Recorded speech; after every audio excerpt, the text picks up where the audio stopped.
go on a rant here. Not a huge rant, but a small rant. And I'm going to talk about a post that I saw and I commented on, and I tried to be, and I was nice about it. But somebody was showing in a video how to knit backwards, and it was for the convenience of the right-handed person to be able to purl. Instead of purling back, they can knit back their row, right? So if you're doing stockinette, you can go backwards. And I tried to be nice and say, I don't think that term backwards is really the term you want to use.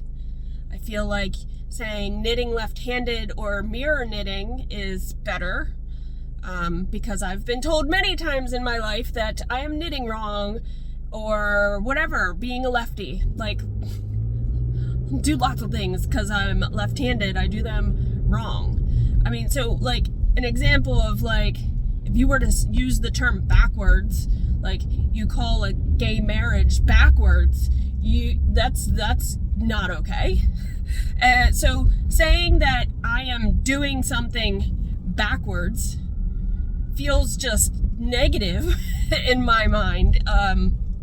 So I looked up the definition of backward because I was like, am I having all the wrong feelings about this? So I printed it out.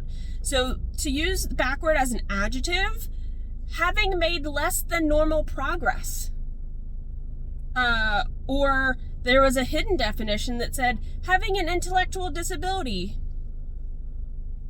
You know, the movement of one's front, the direction of one's back, in reverse order of the usual direction of order. The usual direction of order? Okay, cool. My usual direction of order is lefty. So, I don't know. I don't know. The term saying backwards just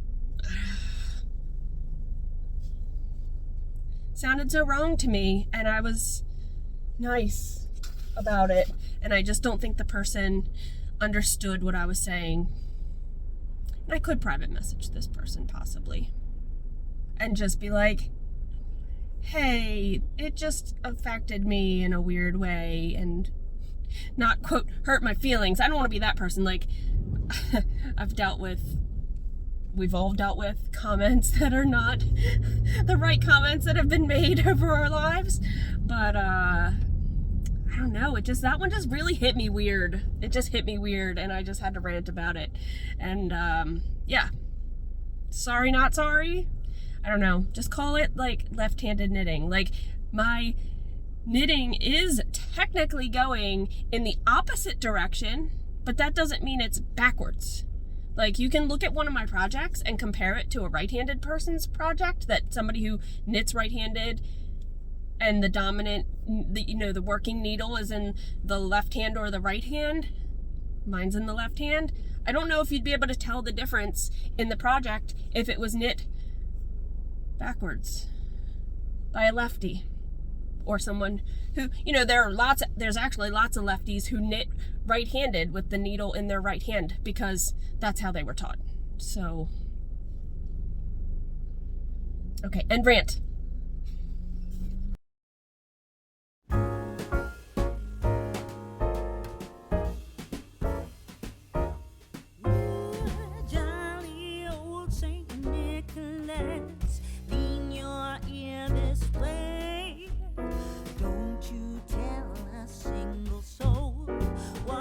I'm going to say Christmas Eve is coming soon.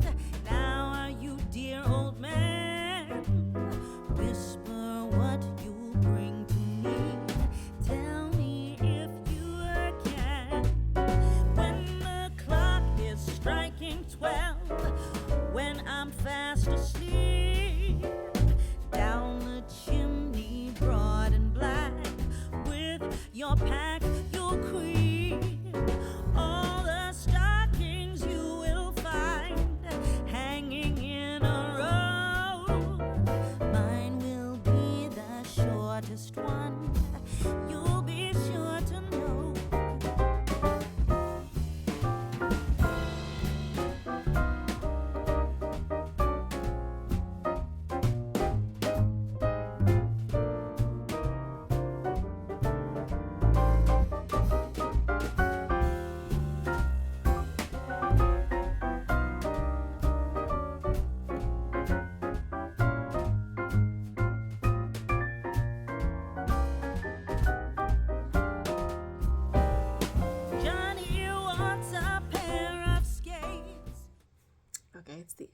the day, and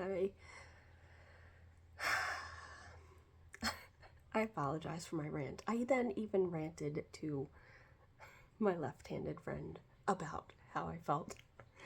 And I just felt, I don't know, it felt negative. And I know it wasn't meant to be probably negative at all, but I'm just overly sensitive or something. I don't know. Let's show you the stripe for today in my sweater. I'm so excited about this. Like, I know I say that every time, but I really am. So, yeah. It's getting really long. I know I gotta tuck in some of these ends to the back side and whatever, but there you go. 2 of them. I am definitely not getting as many rows because it's getting wider. Can you tell that it's getting wider?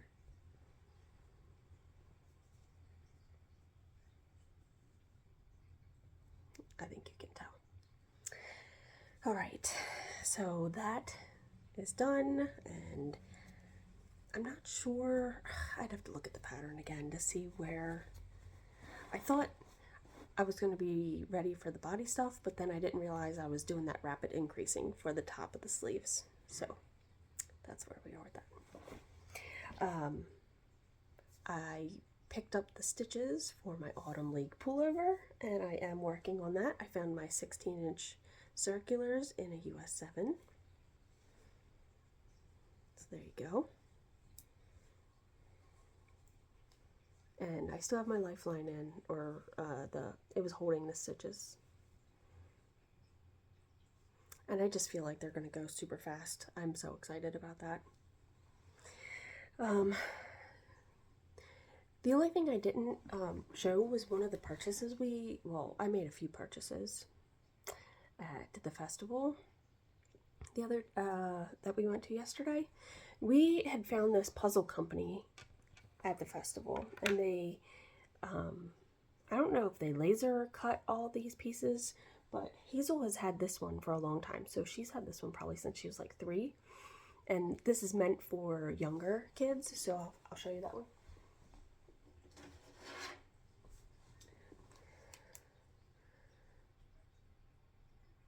And you can play certain games and stuff with them too. Now this is for younger kids. She just plays with this. But the company is called, they're local, so they're called Kadon Enterprises, Kadon. And so we picked up a new one for her this year, because we didn't go to last year, and then COVID, and so I wanted to pick her up a new one. She picked this. This one is called the Multi-Match 4. And if you Google Kadon, Kadon puzzles, you can find all of these. They're not super inexpensive, but they're not super expensive. So this one, you have to do certain shapes. So me and my mom did this one yesterday. It had to be, like, say you named the colors A, B, C, D. These two had to be A and B, and these two had to be A and B, and then the center ones all had to be C and D colors, alternating. So, and it doesn't matter what the outside color is. So these are all triangles. And there's different combinations. You can see this one has 2 red and a yellow. These are 2 yellow and an orange. And so you get all these different combinations. And me and my mom did 2 different puzzles, and then we played one of the games, and it was pretty interesting. They all come with books, and this is the book for this one, and this one is ages 8 and up. Hayes is 7, but she'll grow into it. So, and then it teaches you all about different solutions, but there's like infinite solutions with some of these. And it's almost like playing with, you ever played with tessellations when you were little and you had to make the image? So you can make like alphabet. Yeah, so it's pretty neato. And then this is full sets where it's symmetrical figures. That was one of the games we played. So I think they're really interesting and mind-bending, and this was the one that I was just explaining that me and my mom did. I just find them very interesting. And they have a bunch. They have like so many. And I've went on their website to try to buy one, and I wasn't sure what to buy. So I think if I were to ever get her the next one up, I would either A, get it from there, or B, call. And when you buy the bigger sets, the bigger puzzles, they're getting close to like $80-$90. You can customize the colors, which is pretty cool. So I just wanted to show you guys that because it is, I'm all about learning stuff, and even I'm learning from these, so I just think it's really cool. And they're pretty. So there was a rainbow one, and that one was an 8 and up. It was a different design, but she didn't want that one. She wanted this one, so we went with it. All right, I have now talked a lot in this vlog, so I apologize. Sorry, this one's all dusty and gross. I really probably need to wash all these pieces because she's played with them so much. Like, she'll dump them and play, and I mean, all of her friends have played with them. And yeah, it's pretty cool. All right. I hope you all have a good night, and I will see you tomorrow.